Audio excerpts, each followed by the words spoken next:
Hello students, IIT JEE main का question है। इसमें क्या दिया हुआ है अपने को, एक एक्यूट ट्रायंगल दिया है जिसका बेस बीसी है और उसकी इक्वेशन दी हुई है।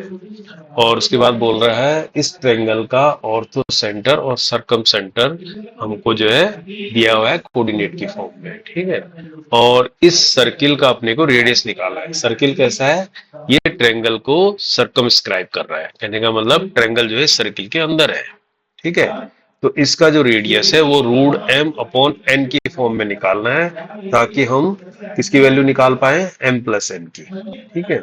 तो इस तरह के क्वेश्चन में हमें दो तीन पॉइंट याद रखने होंगे। देखो, सबसे पहले तो एक्यूट ट्रायंगल, अगर एक्यूट ट्रायंगल एक्यूट है तो उसका ऑर्थो सेंटर क्या होगा, ट्रायंगल के अंदर लाई करेगा।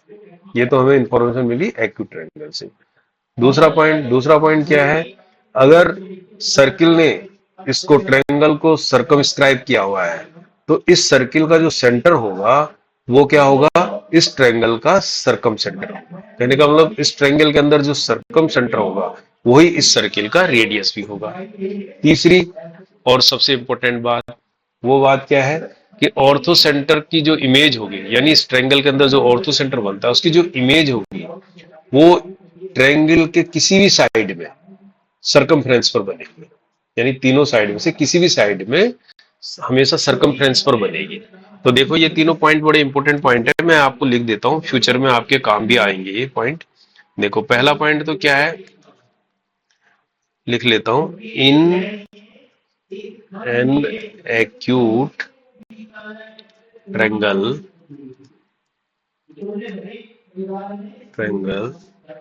Ortho centre lies inside the triangle, inside the triangle, ठीक है। एक इंपॉर्टेंट बात तो ये है। दूसरी इंपॉर्टेंट बात क्या बताई मैंने कि सरकम सेंटर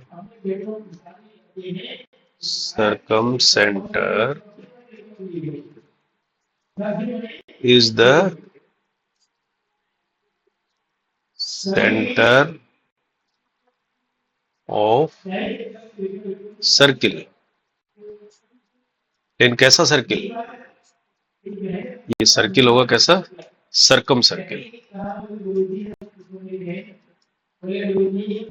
सरकम सर्किल। कहने का मतलब सरकम सेंटर जो होगा वही सेंटर होगा सर्किल का।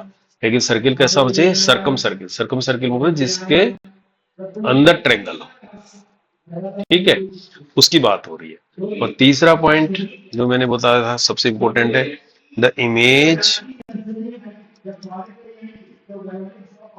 Of ortho centre is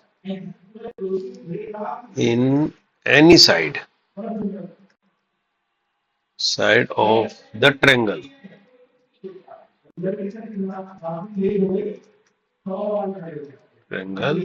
lies on the circumference,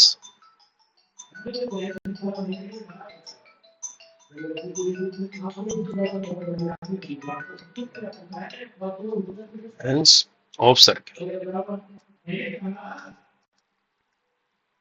ठीक है। ये तीन इंपॉर्टेंट बात है। अब इन तीनों इंपॉर्टेंट बातों को अपन यहाँ यूज करेंगे। देख लो, ये ट्रायंगल का ये पॉइंट है, ये बी है, ये सी है, ठीक है। अब इसमें एक ऑर्थो सेंटर है ना। मान लीजिए ऑर्थो सेंटर का पॉइंट एच है, यहां पर अपने पास ऑर्थो सेंटर है, सपोज ये पॉइंट है एच, ठीक है। और इस सर्किल का जो सेंटर है, मान लीजिए यहां है, कहीं पर भी मान लो, ये सर्किल है का सेंटर है, ये है पी पॉइंट, ठीक है।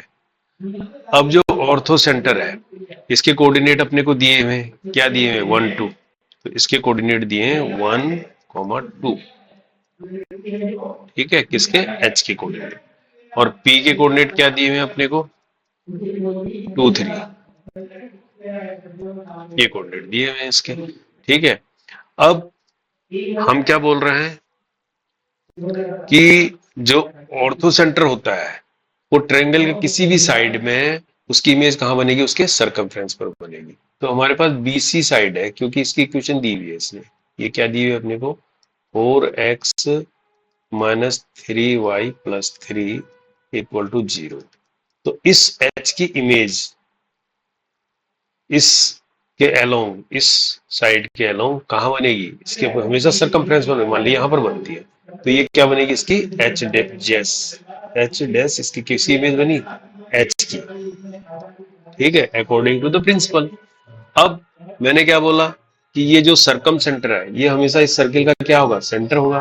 तो सेंटर से अगर सर्कमफ्रेंस पर डिस्टेंस लेंगे, कोई भी डिस्टेंस सेंटर से सर्कमफ्रेंस पर परपेंडिकुलर डालते हैं, तो ये जो डिस्टेंस होती है क्या कहलाती है, इसकी सर्किल की क्या कहलाता है, रेडियस कहलाता है। इसका मतलब ये जो डिस्टेंस है यही तो रेडियस है अपने पास, यही अपने को निकालना है। तो ये रेडियस मान लीजिए मेरे को पास आर है, तो ये रेडियस मेरे को निकालना है, समझ में आया यहाँ से। तो कहने का मतलब सबसे पहले मैं क्या निकालूं, एस डैश निकाल लूं, इमेज निकाल लूं, क्योंकि इसके पॉइंट मुझे पता है, तो इमेज के पॉइंट निकाल लूं, ठीक है। अब देखो आपको एक चीज पता होगी, अगर ये कोई लाइन है, यहां पर x1 और y1 पॉइंट है, ये पॉइंट है x1 y1, और ये लाइन है ax plus by plus c equal to 0। तो इसकी इमेज जो इधर बन रही है उसके कोऑर्डिनेट है मान लीजिए x2 y2।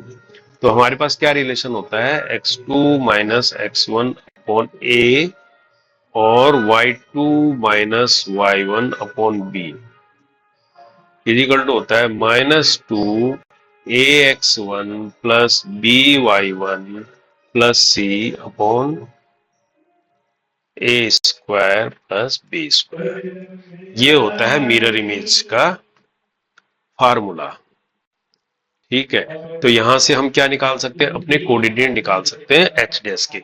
हमारे हिसाब से इसके कोऑर्डिनेट मान लो x2 y2 है, तो ये मेरे x1 y1 है,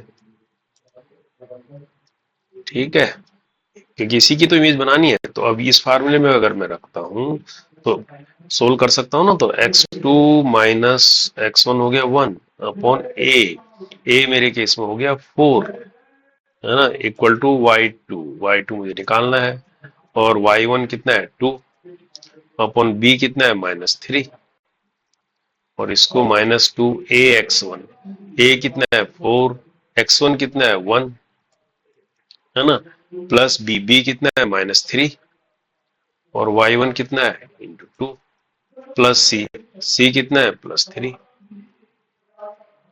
upon a square plus b square, यानी 4 4 16 और प्लस 9,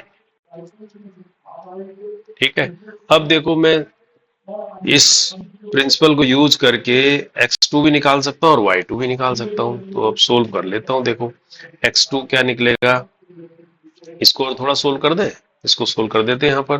तो ये -2 हो गया, इसके अंदर 4 और 3 टू जा 6, है ना, 3 टू जा 6, और 6 में से 3 गया -3, और 4 में से 3 गया 1, तो इधर तो ऊपर आ गया 1 अपॉन आ गया 16 और 9 कितना हो गया 25, 1 अपॉन 25 हो गया, यानी -2 अपॉन 25 आ जाता है ये, ठीक है। तो अब मैं x2 निकालना है मुझे, तो x2 -1, तो 4 को मैं यहां ले जा लेता हूँ, 4 टू जा 8 अपॉन 25, ठीक है। यहां से x2 कितना निकल आएगा, ऐड हो जाएगा ना, -8 अपॉन 25 प्लस 1, ठीक है। तो यहां से x2 कितना निकल जाएगा, 25 में से क्या चला जाएगा, 8 चला जाएगा, तो कितना आ जाएगा 17, तो ये आ जाएगा 17 अपॉन 25। तो ये मेरे पास क्या आ गया, x2 आ गया, ठीक है। अब x2 आ गया, तो अब मैं इस वाले से क्या निकालता हूँ, y2 निकालता हूँ, ये इसको भी यूज कर लेता हूँ, y2 -2 upon -3 is equal to -2 upon 25, ठीक है। इसको मैं फर्दर यूज करता हूँ, तो y2 -2 ये 3 प्लस हो जाएगा इज इक्वल टू 6 अपॉन 25, है ना। इसमें फिर y2 निकालूंगा तो क्या आएगा 6/25 प्लस 2 आ जाएगा, तो ये कितना आ जाएगा 56/25। तो मेरे पास x2 भी आ गया और y2 भी आ गया। ठीक है, अब मुझे क्या चाहिए, मुझे तो डिस्टेंस चाहिए, रेडियस चाहिए ना मुझे p से, यानी मुझे चाहिए distance ph dash, ph dash चाहिए। तो ये किस किस के बीच की डिस्टेंस होगी, यानी x2 y2 17/25 कॉमा 56/25 ये, और डिस्टेंस दूसरा पॉइंट क्या है p पॉइंट। p पॉइंट कितना है मेरे पास 2 3 पॉइंट है 2 3, इसके बीच की डिस्टेंस ही तो मेरे पास होगी रेडियस r, होगी नहीं होगी। अभी निकालने के लिए क्या है मेरे पास, r निकालने का फार्मूला है डिस्टेंस का formula, r equal to under square. अब मैं कर देता हूं x2 माइनस x1 यानी 2 माइनस 17/25 का होल स्क्वायर प्लस 3 माइनस 56/25 का होल स्क्वायर। ठीक है, इसको फर्दर कर लेते हैं आगे। तो ये क्या आएगा, अंदर खोल लेंगे 25 चूजा 50 में से 17 गए, कितना हो जाएगा ये 33। तो ये हो जाएगा 33/25 का होल स्क्वायर, है ना, प्लस 25 3 जा कितना होगा 75, 75 में से 56 गया, 15 में से 6 गया 9, 19/25 का अंडर रूट। और खोल लो इसको, तो 33 इंटू 33 का मल्टीप्लाई करेंगे तो ये आ जाएगा 1089, ठीक है, अपॉन 625, और प्लस 19 का आ जाएगा 361/625। ठीक है, अब इन दोनों को ऐड करेंगे तो और आगे चले जाओ, ऐड करोगे तो क्या आ जाएगा 1450/625 किसके अंदर, अंडर रूट के अंदर। अब ये 25 से डिवाइड कर दोगे इसको तो ये आ जाएगा ऊपर, कितना आ जाएगा, ये आएगा तुम्हारा 58, 25 5 जा जाएगा ना, 125 है ना, 58 आ जाएगा ये। और ये कितना आ जाएगा, ये तो 625 भी है ना, तो 25 अंक 625, तो ये अंडर रूट में ऐसा आएगा। अब जब इसको अंडर रूट को खोलेंगे तो r क्या आ जाएगा, √58/5 आ जाएगा। ठीक है, मेरा आया रेडियस ऐसा, और ये क्या बोल रहा है, रेडियस कैसा होना चाहिए, कंपेयर करो इसको √m/n से, है ना। तो यहां से क्या पता लग रहा है, m किसके बराबर आ गया 58 के बराबर, और n किसके बराबर आ गया 5 के बराबर। हमको बताना क्या है m plus n equal to क्या होगा 58 प्लस 5, तो कितना आ गया 8 5 13 63। तो ये आंसर हो जाएगा, है ना। तो डायरेक्ट रेडियस ही पूछ सकता है आपसे, रेडियस निकालो बोल सकता है, इसने थोड़ा सा इसमें और ड्राइवबाजी कर दी। ठीक है, होप आप लोग समझ गए होंगे इसमें क्या करना है। ठीक है, ये 3 पॉइंट याद रखिए। ये इसका क्वेश्चन ए जो है, इसका अपना आंसर क्या हो गया इसका, इसमें 63 दिया हुआ ना, तो A is the right answer. Okay, thank